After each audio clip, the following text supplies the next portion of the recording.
So today's video is all about the 5 things I wish I knew before going vegan, and 5 things that you should know if you're considering going on a vegan diet, or if you're already vegan. These are 5 things that maybe you should consider, think about. Hello, welcome back to the Stay Fitness channel. If you're new to this channel, my name is Daniela. I'm a fitness, nutrition and life coach specializing in obesity and diabetes management.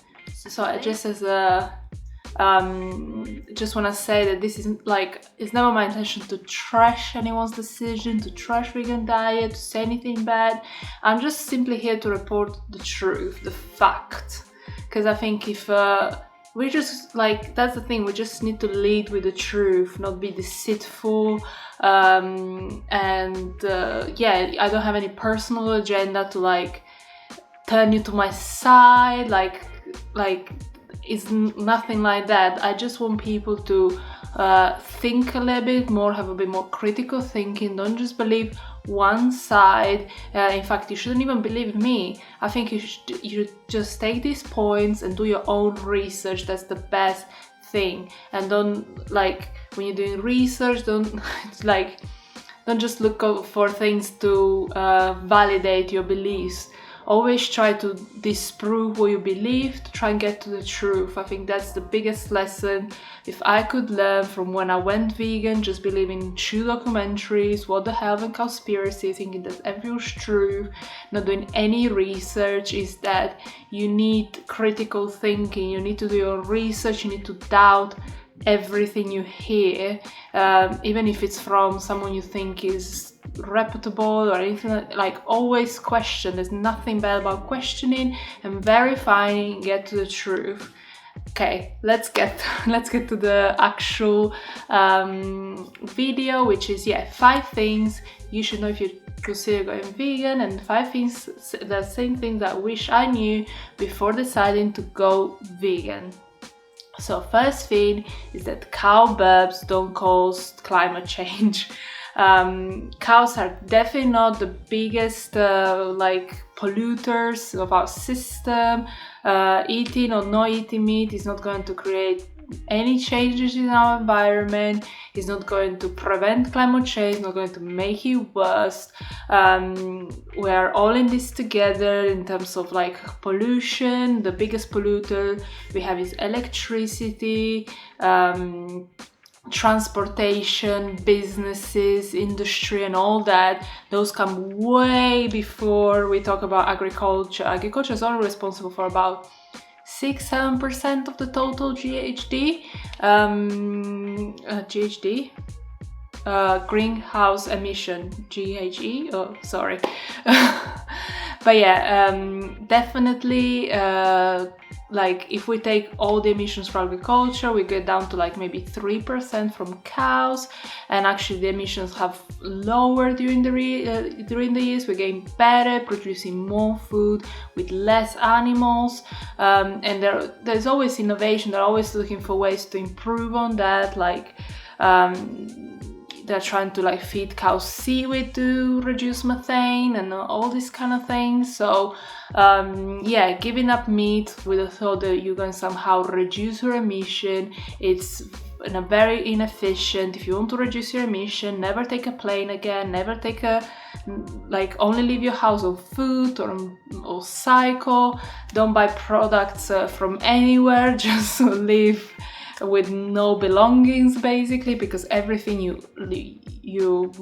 wear, you buy, everything's transported from somewhere. And if you're eating loads of these vegan foods that come from the other side of the planet, from your vegetables, your fruits, all these soy products and all that, it's a considerable amount of emissions is from transport. As I said, transport is the highest polluter, the highest thing that pollutes the planet. It's a lot more complicated than just saying meat, it does that. It's the same. It's never as simple. So I really invite you to go. If you text me, if you leave me a comment below, I can share with you all the reports for emissions for England. You can look at emissions there's so much data to support what I'm saying, and if you want the data, I can show it to you. I'm showing it also on the screen. These are official reports. But yeah, let's get to the next point.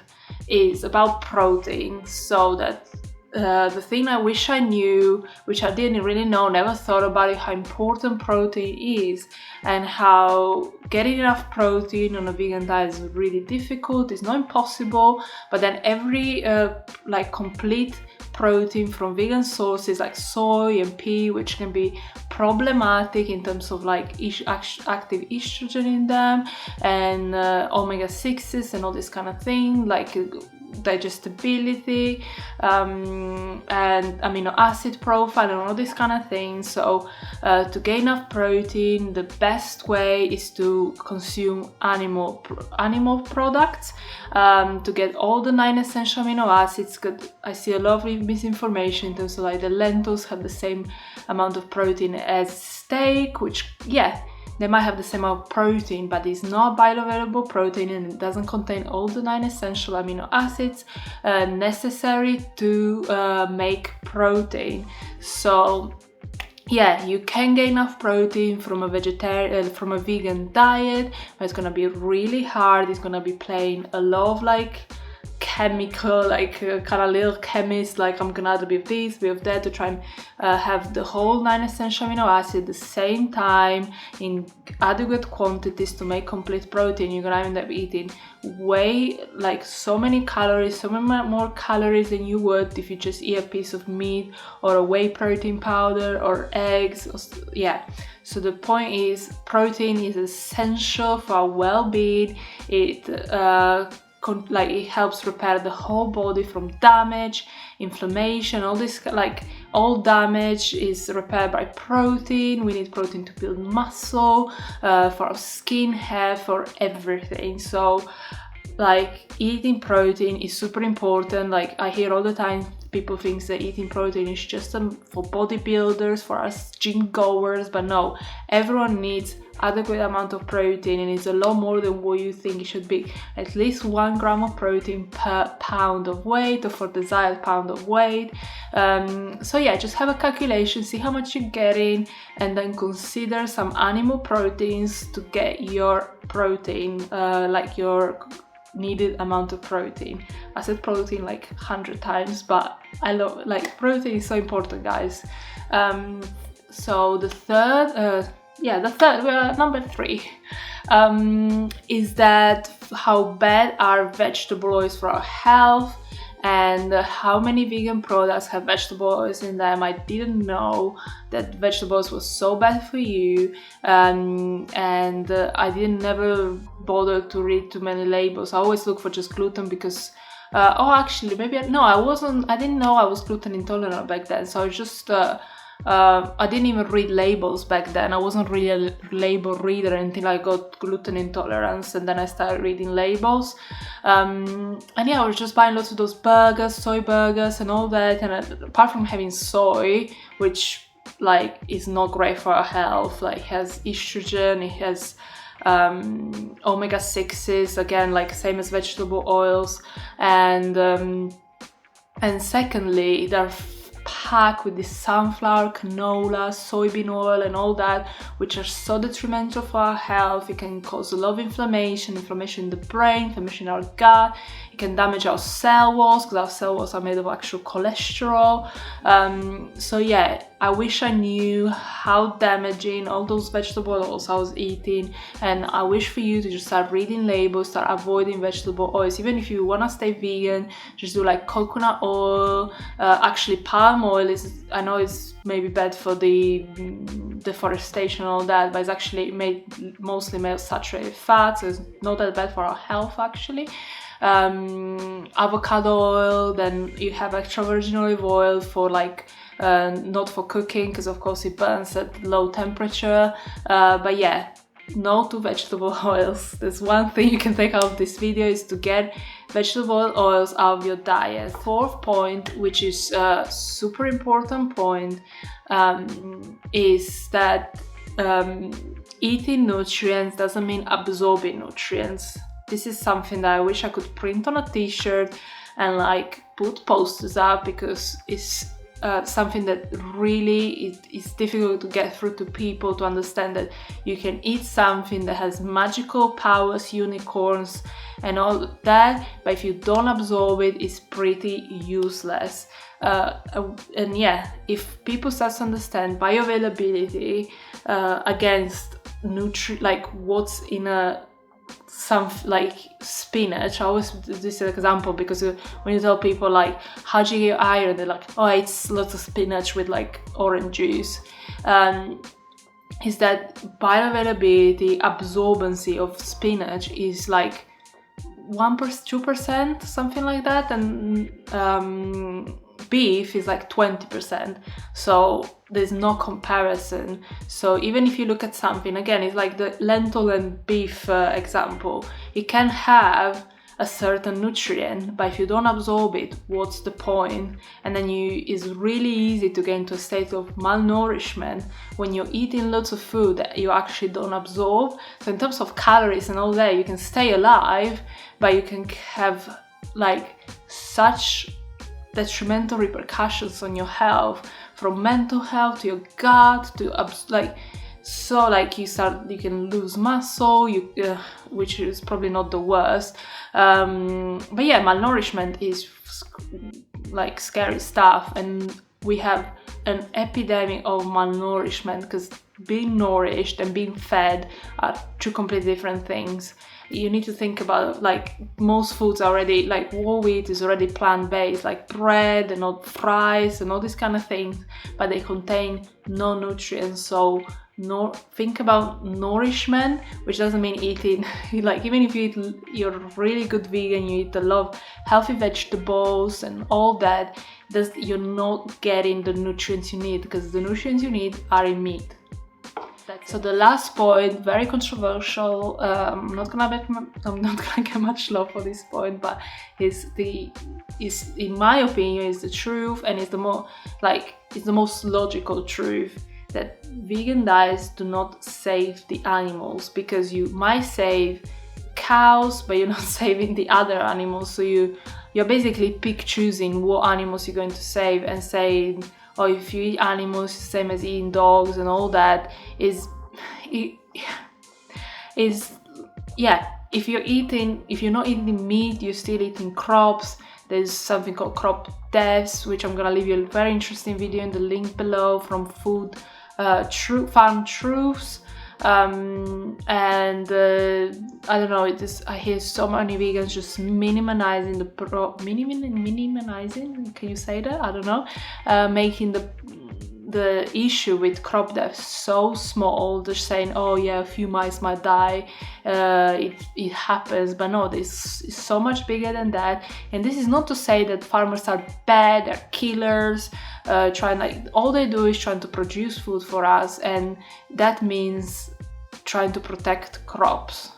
And in order to do that, they'll kill everything that eats the crop, from deers to hogs to birds, to snakes, mice, squirrels, all that.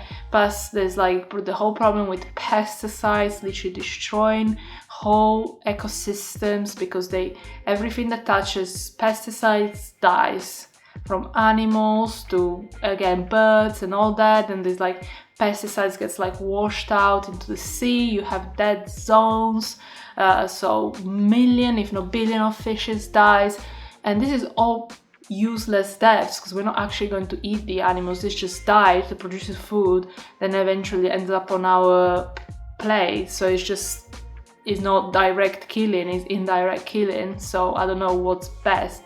In my opinion, killing one animal and then eat it and utilize the whole animal, because beef gets utilized as entire, like 99% of all beef gets utilized, from medication to technology to tires to all that. Then producing a food that 60% of it is waste, because when you produce wheat, most of the wheat is actually waste, because you have the stem and all the like other bits that we can't humanly they're not humanly edible, and all we have to do with that is we give them to livestock to then make good food for us, essentially. So without livestock, we would actually have this massive problem with so much waste from like cotton seeds, like almond milk shells, like when they make almond milk, everything that's left over goes to animals. So even if you choose to not eat meat ever again, you're still part of the system, because it's impossible, like, unless you move to the woods, you produce your own food, and that's it. That's the only way you're ever gonna ensure no animals suffer. You're not part of the system. So I think there's so much power in the choice of the foods you eat, like choosing animals that are being grown outside, that live their whole lives outside, and supporting the farmers who are actually investing in regenerative farming and all this kind of thing. I think ignoring and just saying I don't want to be part of it doesn't solve anything. But yeah, this video is getting way too long. I'm always rambling so much because I'm so passionate about this, about the environment. I'm passionate about like everything that's to do with health, my health, the planet health, animals health, and all that. So I think there's a big part to be played by us consumers in it, and being vegan is definitely doesn't play a good part in anything. But yeah, these are all things I wish I knew before I went vegan, and things that I wish you would know before deciding going vegan for some reason that you think is true. And just hope you find this video useful and makes you think a little bit more. But yeah, that's all I have to say for today. Thank you so much for watching. Consider subscribing, consider leaving a comment, and yeah, I'll see you next time. Bye.